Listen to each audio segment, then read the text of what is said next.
street art ou art de rue n'est pas si facile à faire.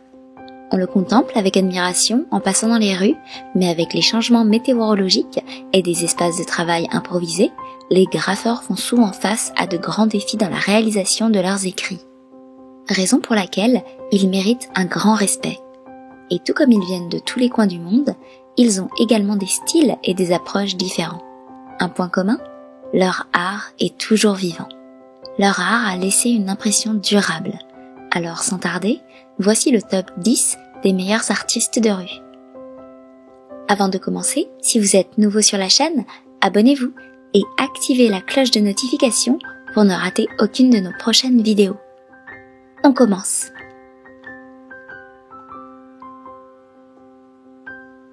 L'artiste de rue, Roa, est un muraliste de Gand, en Belgique, dont le travail a souvent été enregistré et photographié. À un très jeune âge, Roa se souvient avoir voulu être archéologue ou quelque chose d'aventurier et avoir collectionné de petits crânes d'oiseaux et de rongeurs pour les dessiner à la maison. Roa est principalement connu pour sa forte obsession pour les animaux et les rongeurs.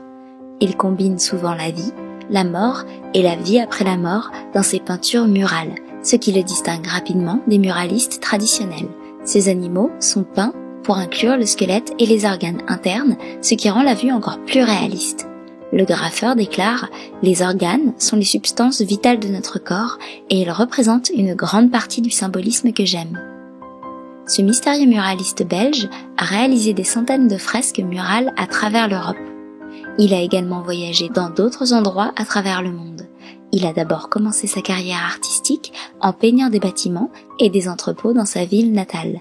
De nos jours, ces œuvres d'art de rue distinctives de style noir et blanc peuvent être trouvées dans le monde entier. Londres, New York, Berlin, Varsovie, Madrid, Moscou, Los Angeles, Mexico et Paris. L'artiste portugais Alexandre Farto, ou Vils, est né en 1987, a grandi à Sexal, une banlieue industrialisée de l'autre côté du fleuve de Lisbonne, la capitale du Portugal, et a été profondément influencé par les transformations provoquées par le développement urbain intensif que le pays a connu dans les années 1980 et 90. Il a été particulièrement inspiré par la façon dont les murs de la ville absorbent les changements sociaux et historiques qui se produisent autour d'eux.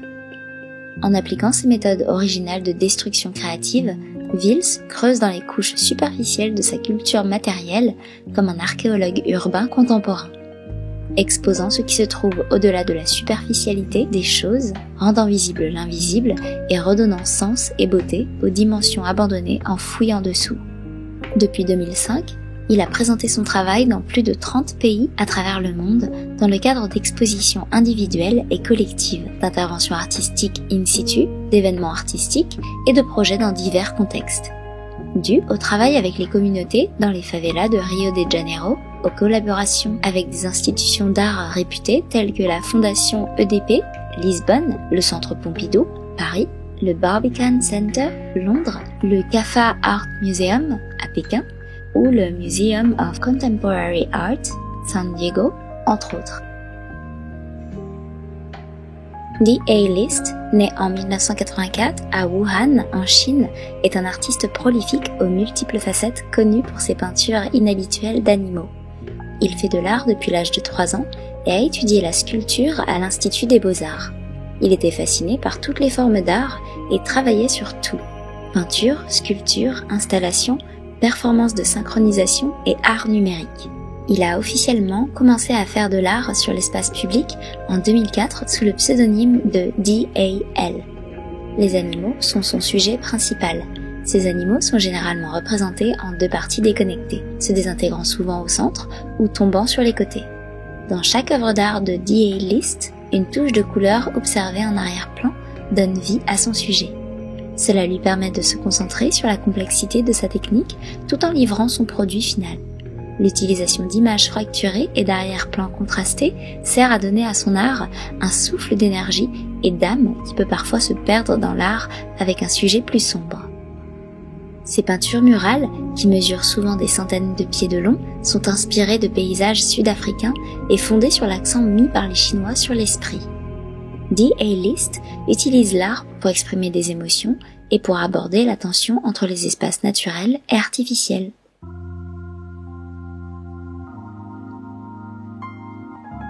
JR est né en 1983 à Paris. En 2001, il se lance dans la photographie et décide de voyager à travers l'Europe à la rencontre des artistes qui s'expriment dans la rue.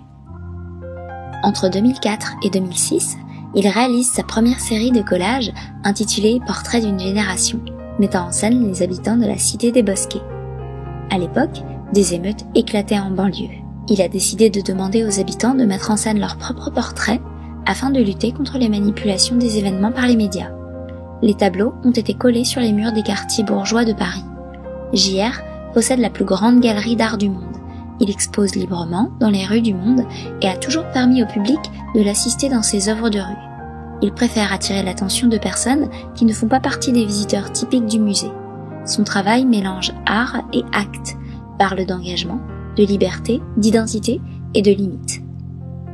En 2011, l'artiste de rue JR a remporté le prix TED pour son travail phénoménal réalisé dans le monde entier. Il est souvent comparé à d'autres œuvres d'art politiquement chargées. Son œuvre n'est qu'un simple souhait de changer le monde une étape à la fois. Os Gêmeos, traduit par les Twins, Gustavo et Otávio Pandolfo, sont des Brésiliens et travaillent ensemble depuis leur naissance. Avec les encouragements de leur famille et l'introduction de la culture hip-hop au Brésil dans les années 1980, Os Gêmeos a trouvé un lien direct avec leur monde dynamique et magique et un moyen de communiquer avec le public.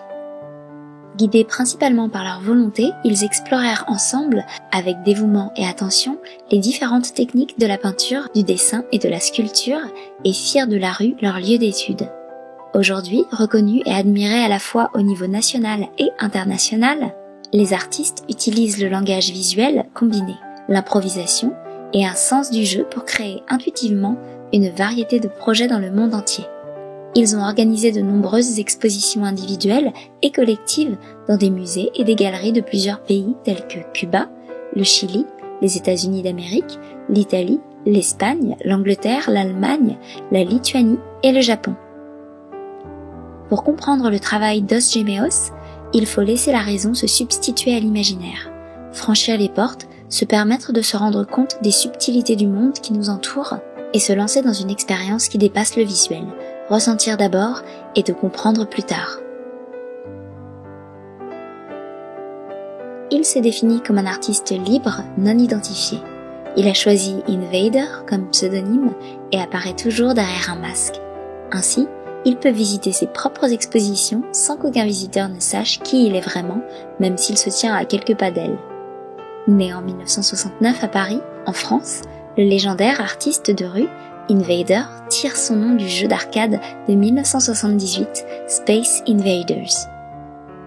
Mosaïque pixelisée de carreaux de céramique carrés inspirés des personnages du jeu, ornés sur les murs et les structures du monde entier, l'art des envahisseurs montre des pièces pleines d'amour et d'esprit. Les œuvres d'Invader peuvent être trouvées sur leur collaboration avec Urban Nation, sur des œuvres présentées dans le cadre de l'ouverture du musée Urban Nation en 2017. Invader a créé sa première installation à Paris en 1998. C'était un personnage du jeu Atari de 1978 et peu de temps après, il a occupé 31 villes à travers la France, 65 villes en général et 33 pays. Pac-Man, tous les personnages 8 bits, sont quelques-unes des figures d'art qui seront toujours liées à son nom. C'est incroyable de voir à quel point son œuvre est devenue anonyme et mondialement populaire. Parfois, tout ce dont nous avons besoin, c'est d'un peu de plaisir et d'un joli rappel de notre jeunesse en marchant dans les rues grises. Il le fait de manière unique en réussissant à souligner que c'est ce qu'il fait et non qui il est qui est important. Il présente une nouvelle forme d'art qui est plus qu'un simple musée ou une exposition institutionnelle. Daryl McCray, connu sous son nom de tag Cornbread, est un graffeur de Philadelphie crédité d'être le premier graffeur moderne. Et c'est le cas. Avant lui, il n'y avait ni artiste de hip-hop, ni graffeur. Daryl McCray est né dans le nord de Philadelphie en 1953 et a grandi à Brewerytown, un quartier du nord de Philadelphie. McCrae a écrit son surnom sur tout. Les arrêts de bus, les panneaux de signalisation, les bancs, même du côté d'un éléphant aux eaux de Philadelphie. Au cours des décennies qui ont suivi, il est devenu le premier tagger à écrire régulièrement son nom dans les espaces publics, l'ancêtre graffeur. McCrae a commencé à taguer avant l'explosion du hip-hop. À l'époque, il avait été arrêté comme vandale. Plus tard, il est devenu connu comme un écrivain mural. Son travail est maintenant exposé dans une galerie d'art du quartier de Queen Village à Philadelphie. Paradigm Gallery a donné à McCrae des panneaux de signalisation endommagés et récupérés, des panneaux de danger et une grande publicité pour une cigarette Marlboro en métal. Il les a tagués avec son nom emblématique. Dans l'ensemble, l'écriture murale de McCrae a permis aux enfants noirs sans voix du ghetto de se faire entendre. Bien que jugée destructrice, son application de peinture en aérosol sur des murs de briques a fait de lui quelqu'un dans un monde qui ne voulait pas savoir qu'il existait. Tous les graffeurs qui ont suivi voulaient la même chose, être réalisés. Lady Pink est née en Équateur, mais a grandi à New York. En 1979, elle a commencé le graffiti et est rapidement devenue la seule femme capable de rivaliser avec les garçons de la sous-culture du graffiti. Alors qu'elle était encore au lycée, elle exposait déjà des peintures dans des galeries d'art, et à l'âge de 21 ans, avant sa première exposition personnelle au Moore College of Art. En tant que participante de premier plan à l'essor de l'art basé sur le graffiti, les toiles de Lady Pink sont entrées dans d'importantes collections d'art telles que celles du Whitney Museum, du Met à New York, du Brooklyn Museum et du Groningen Museum of Holland. Elle s'est imposée dans le monde des beaux-arts et ses tableaux sont très prisés des collectionneurs.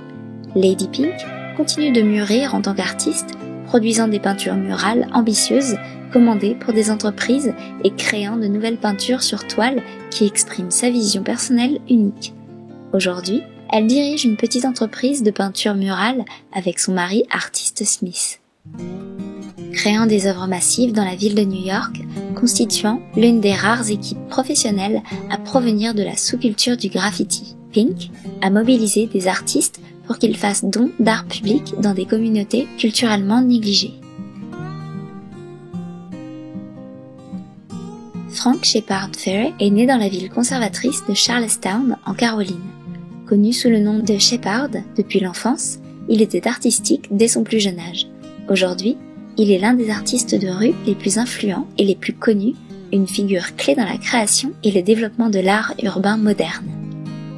Émergeant de la scène du skateboard et prenant de l'importance au début des années 1990, ses campagnes de rue sont de grande envergure et prolifiques, avec quelques étincelles de mouvements culturels internationaux.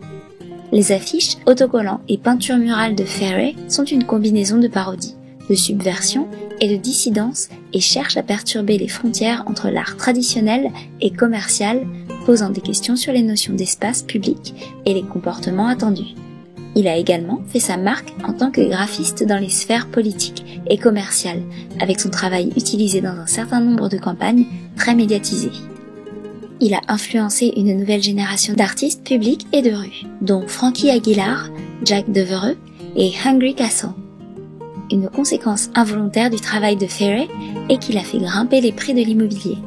Un appartement à Costa Mesa, en Californie, vendu pour plus du double de sa valeur moyenne en 2019 grâce à une énorme fresque ferrée sur le côté. Banksy est un graffeur britannique célèbre mais anonyme. Il garde son identité secrète. Bien qu'une grande partie de son art soit produit dans des lieux publics, il ne révèle généralement que c'est le sien après qu'il soit apparu sur des réseaux sociaux. Une grande partie de son art est réalisée dans un style particulier que les gens peuvent facilement reconnaître. Son travail peut atteindre plus d'1 million de livres sterling et est connu dans le monde entier. Bien que de nombreuses personnes aient tenté de deviner qui il est, son identité n'a toujours pas été révélée. Banksy s'est d'abord fait remarquer pour avoir peint au pistolet dans des trains et des murs dans sa ville natale de Bristol au début des années 1990. L'art de rue et les graffitis peuvent être considérés comme des dommages criminels, Donc, au début, on a pensé que l'artiste était resté anonyme pour éviter les ennuis.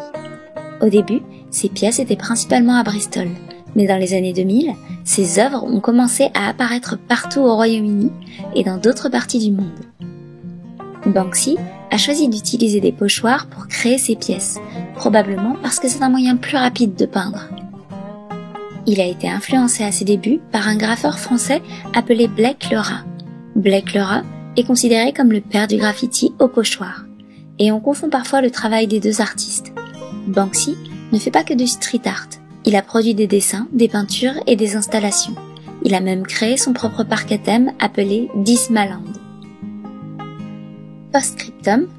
Bien sûr, aujourd'hui, le monde d'artistes du street art est immense, mais on n'a sélectionné que les meilleurs, ceux qui ont commencé cet art, car il y a beaucoup à apprendre dans l'art de rue et de ce qui inspire les graffeurs de ces jours-ci. Rendez-vous pour la prochaine vidéo.